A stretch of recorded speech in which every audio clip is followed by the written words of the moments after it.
A very good afternoon to you. Thank you so much for joining us. I hope your Saturday afternoon is shaping up well. My name is Peter Kamau. Welcome to TV47 at 1. Let's get started. 7 people have been killed after a minibus plunged down a steep hillside at Inyoni village, Ikangavia, Makueni County. The vehicle lost control while negotiating the hilly Kalembwani terrain and rolled several times down the slope. The victims were traveling from Ndongoni in Kibwezi East to Ikangavia for a dowry ceremony. The minibus was reportedly carrying about 50 people, although the exact number remains unconfirmed. Several others were injured and taken to Makueni County Referral Hospital. Emergency teams recovered those trapped in the wreckage. Families in Ndongoni have gathered at the chief's office as they wait for information on their relatives.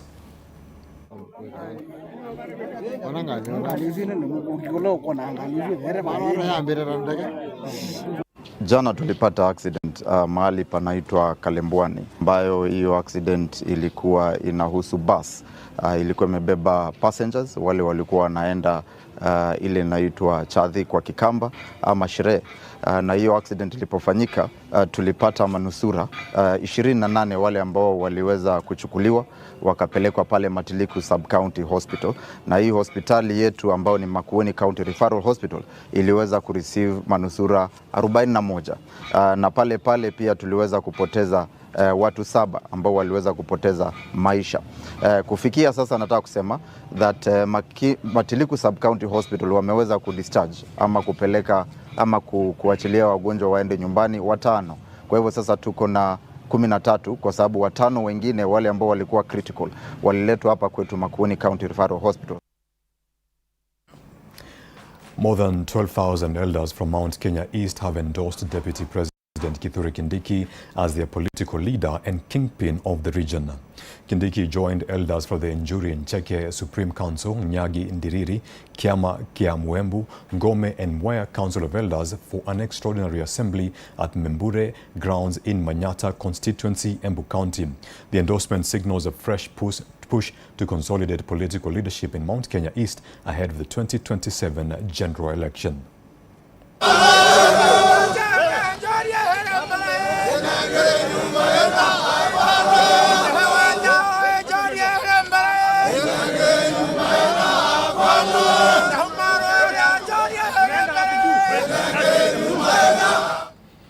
Health Cabinet Secretary Aden Duale has led Garissa leaders in rallying support for President William Ruto's re-election in the 2027 general election. Speaking during a tour of Bura East, Duale said the region had resolved to back Ruto for a second term, citing the government's development record. Duale also urged residents to acquire national identification cards and register as voters while calling for increased enrollment into the Social Health Authority. He said the government would take registration services closer to residents, including in schools and remote pastoralist communities. Last time I was here, the registered members in this town of Shah were about 6,000. Today they are 18,000. And I have spoken to the community health workers, I have spoken to the doctors and nurses, and we have said they should go to the rural part and register as many Kenyans as possible. So we want to make sure that we upscale the registration of voters and ID card identification. And our aim is only to make sure, one, inshallah, next election, that in our region, the president of choice is none other than the current president, His Excellency Dr. William Ruto. ODM leaders have rejected criticism from the opposition of the government's Beyond Vision 2030 national dialogue, pointing to recent interventions in the energy sector as evidence of efforts to ease the cost of living. Speaking at a public rally in Asere village, Ugunja sub-county, Nyando MP Jared Okello said the dialogue is an inclusive and voluntary process aimed at gathering constructive ideas for Kenya's long-term development. Energy CS Opio Wandai, who also spoke at the event, called for national unity and warned against political activities that could trigger unrest in the Nyanza region. We want to consolidate our forces under ODM and under broad-based government Ndio sababu kama kuna nafasi ya watu ambao wanatamani viti kuongea na kujadiliana na kukubaliana, tufuate hiyo barabara, si ndio? Leo hii tumetangaza bei ya mafuta na tumepiga hatua. Mheshimiwa Rais akituongoza, tumeweka mikakati na tukapunguza bei ya mafuta ya diesel. Tumepunguza na karibu shilingi 5. Ile bei ya petrol ambayo ilikuwa ipande, tumeweka subsidy karibu bilioni moja ili bei ya mafuta ya petrol na kerosene, ile mafuta ya kerosene isipande hata kidogo. The disunited opposition are castigating the talks. What we are telling them is this: it is a talk of the willing. For those who are unwilling to talk, we will not invite you. You can stay at home with the less ideas that you have, because the talks are only meant to propagate the well-being of the Republic of Kenya. The National Liberal Party says it is open to working with both the government and the opposition ahead of the 2027 general election, but will not sacrifice the interests of the Ukambani region for a political deal. Speaking at a rally in Kitui, party leader Augustus Kyalo Muli said NLP could also go at it alone in 2027. Muli confirmed his bid for the Kitui Central Parliamentary seat and said the party would engage any political formation that serves its regional interests.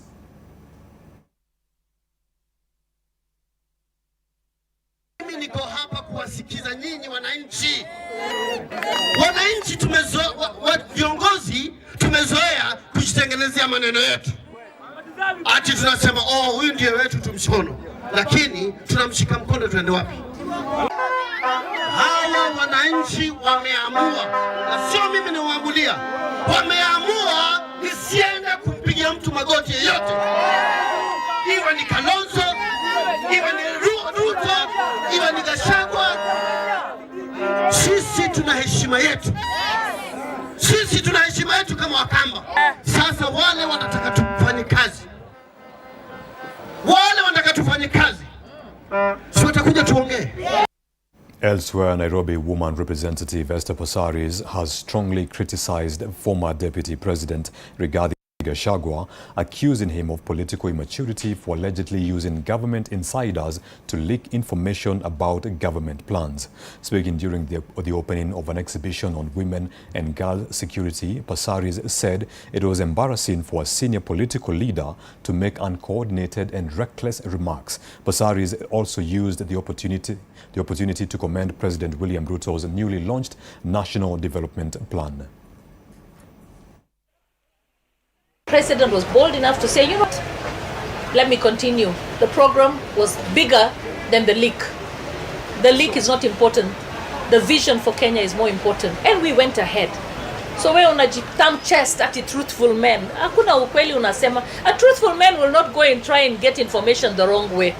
Hapana. As a leader, you're doing very badly. You were in government. How do you start now going to pay people to get information and then to try and leak? So you give us your future. Tell us sera zako. Rais amesema tuambie sera zako.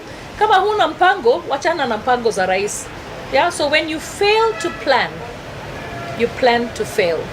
So our president is on the right track. More than 2,000 teachers have been trained on how to prevent and respond to sexual abuse and gender-based violence targeting learners with disabilities.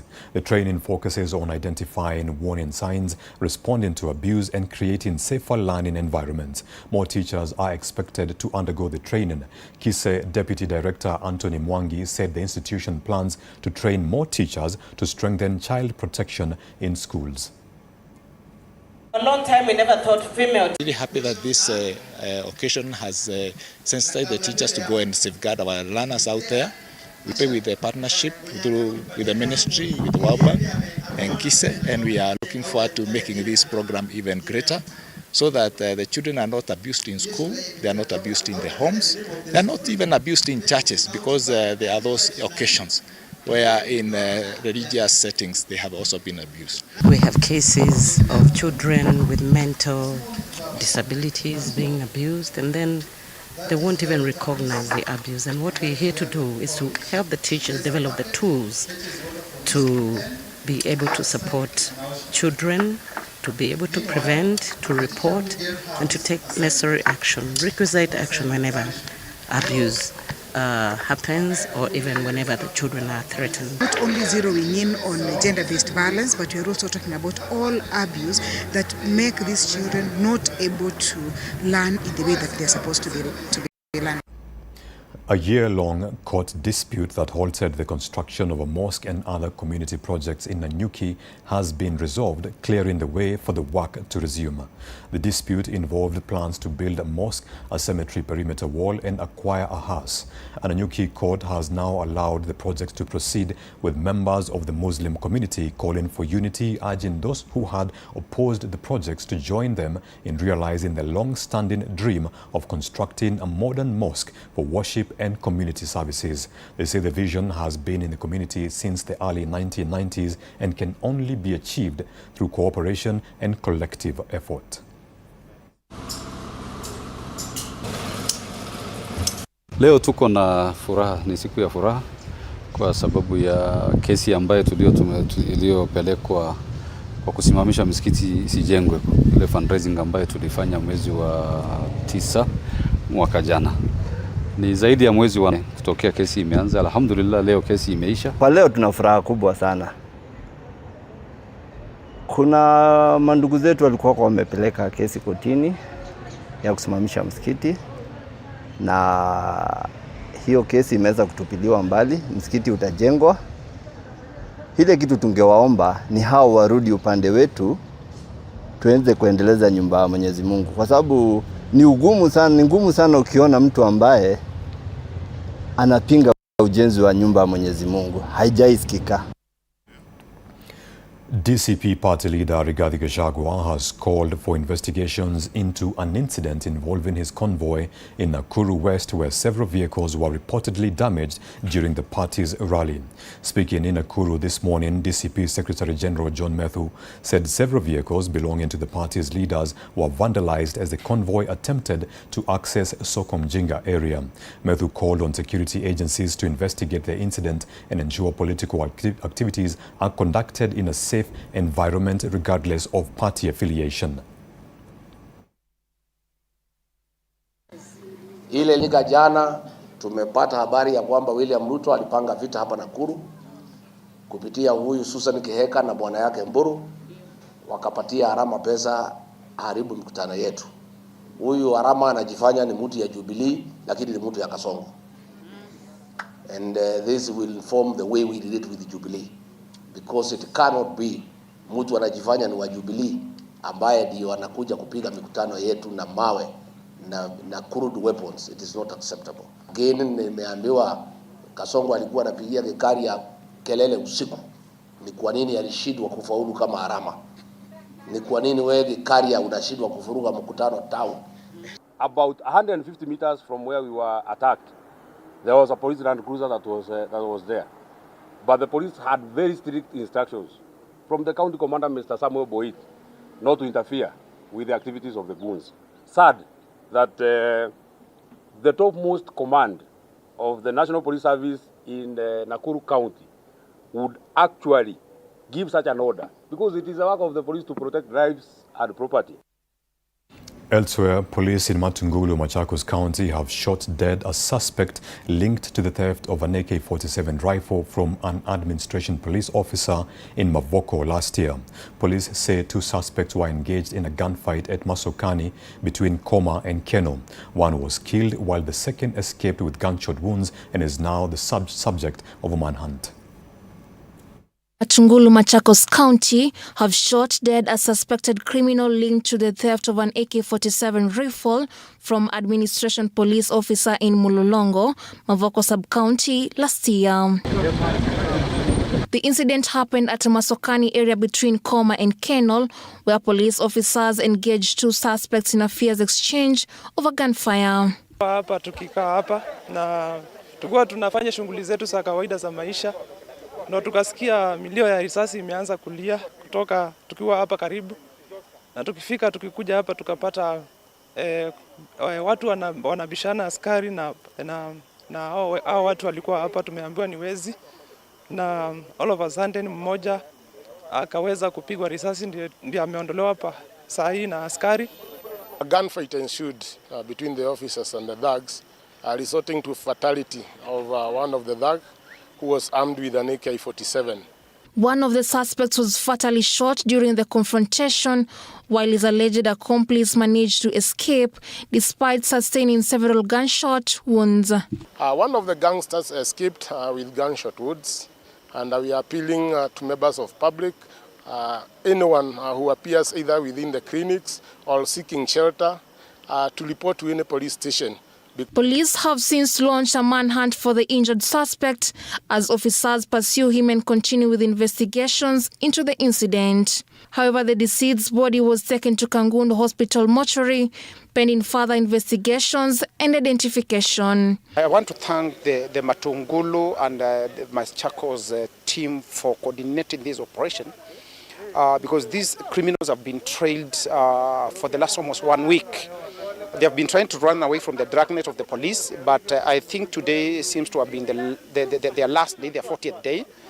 Sally Davida, TV47.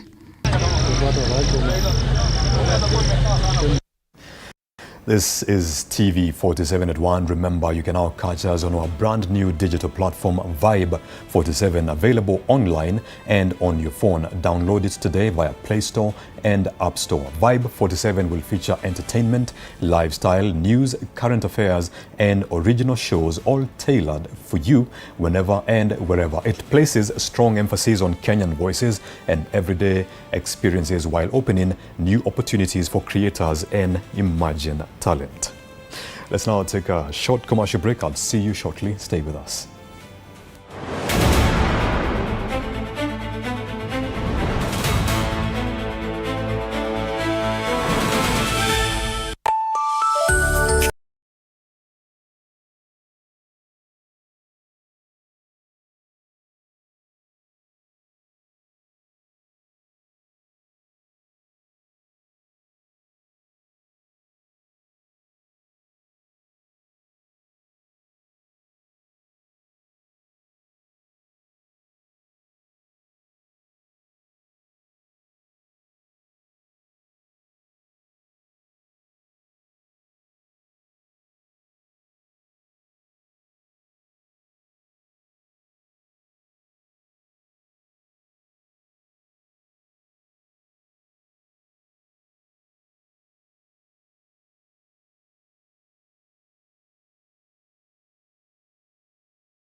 Welcome back. You're watching TV47 at 1. Again, remember you can catch us on our brand new digital platform, Vibe 47, available online and on your phone.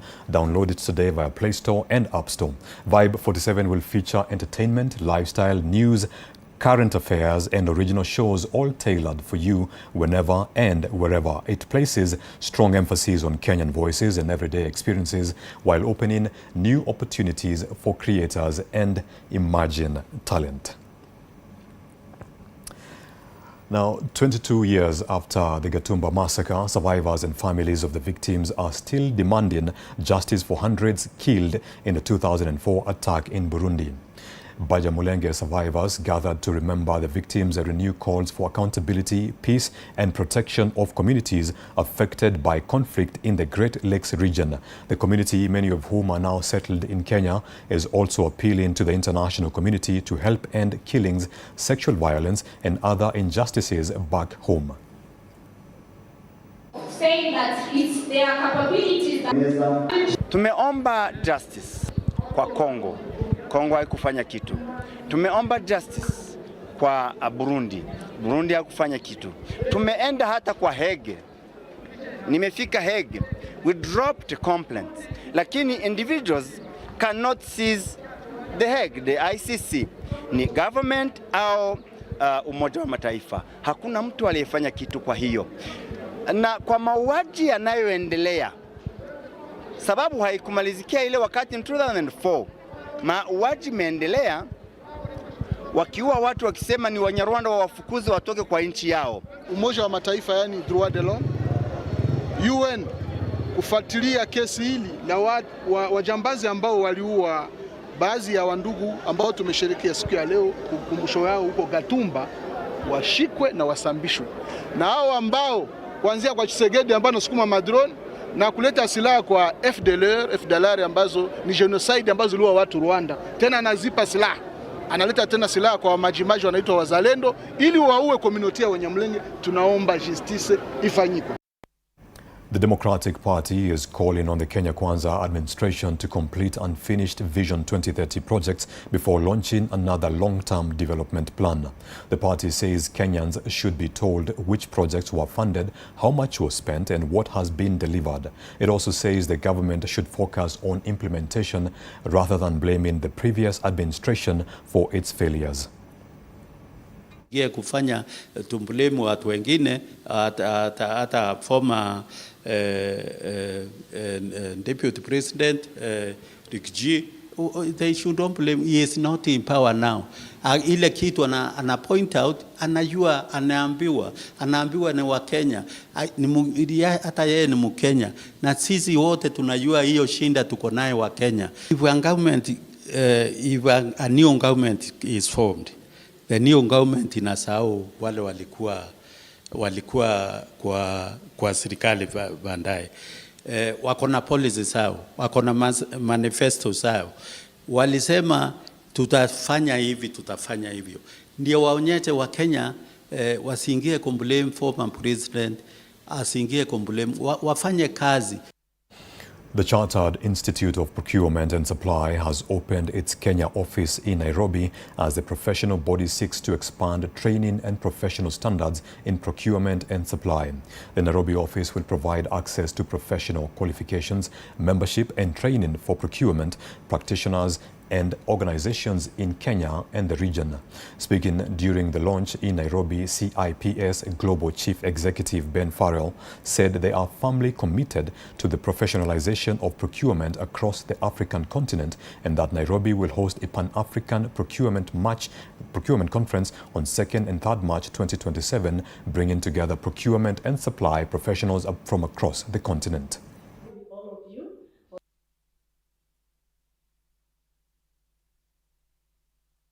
We are launching a stronger and more deliberate CIPS presence in East Africa, one that brings the global strength, standards, and resources for CIPS closer to the professionals and organizations shaping procurement across the region. Our purpose is very simple: to strengthen procurement as a profession and equip procurement professionals to create greater value for the organizations and the economies in which they operate. What's happening now is procurement as a profession is evolving and driving the future. So we need to be close to the professionals to raise the standards and provide the context we have from around the world to help people. We are here to ensure that each and every industry that is represented by procurement professionals is well supported by CIPS. This is TV47 at 1. Again, remember, you can now catch us on our brand new digital platform, Vibe 47, available online and on your phone. Download it today via Play Store and App Store. Vibe 47 will feature entertainment Lifestyle, news, current affairs, and original shows, all tailored for you whenever and wherever. It places strong emphasis on Kenyan voices and everyday experiences, while opening new opportunities for creators and emerging talent. And that brings us to the end of the 1 p.m. bulletin. I'm Peter Kamau. Coming up next is Africa Express with the very best of rumba music. Enjoy your afternoon.